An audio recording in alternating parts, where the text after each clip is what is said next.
செங்கல்பட்டு மாவட்டம் பொத்தேரி அருகே விடுதியில் போலீசார் நடத்திய சோதனையில் போதைப் பொருட்கள் பறிமுதல் செய்யப்பட்டுள்ளதாகவும், மேலும் மாணவர்களை கைது செய்து தனியார் திருமண மண்டபத்தில் போலீசார் விசாரணை மேற்கொண்டு வருவதாகவும் அண்மை தகவலானது வெளியாகியிருக்கிறது. மாணவர்கள் விடுதியில் இருந்து கஞ்சா உள்ளிட்ட பொருட்களை போலீசார் பறிமுதல் செய்துள்ளனர். மேலும் 30க்கும் மேற்பட்ட மாணவர்களை கைது செய்த போலீசார் தனியார் திருமண மண்டபத்தில் வைத்து விசாரணை மேற்கொண்டு வருவதாக அண்மை தகவலானது வெளியாகி இருக்கிறது.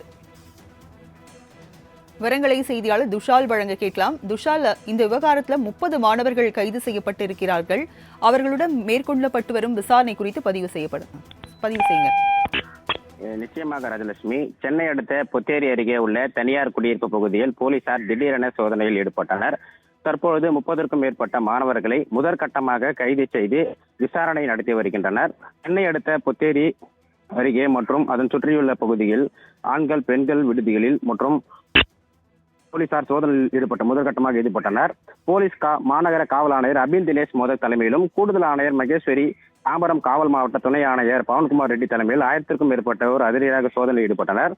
தற்போது முதற்கட்டமாக தனியார் விடுதியில் போலீசார் நடத்திய சோதனையில் போதை மாத்திரைகள், கஞ்சா அடிக்க பயன்படுத்தக்கூடிய போதைப் பொருட்கள், பாங்கு, போதை வஸ்து உள்ளிட்ட பொருட்களை பறிமுதல் செய்தனர். மேலும் தனியார் கல்லூரியைச் சேர்ந்த 30க்கும் மேற்பட்ட மாணவர்களை கைது செய்து தனியார் மண்டபத்தில் வைத்து விசாரணை மேற்கொண்டு வருகின்றனர்.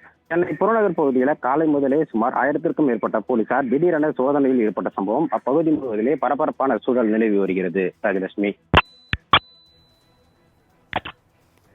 விவரங்களை வழங்கியதற்கு நன்றி.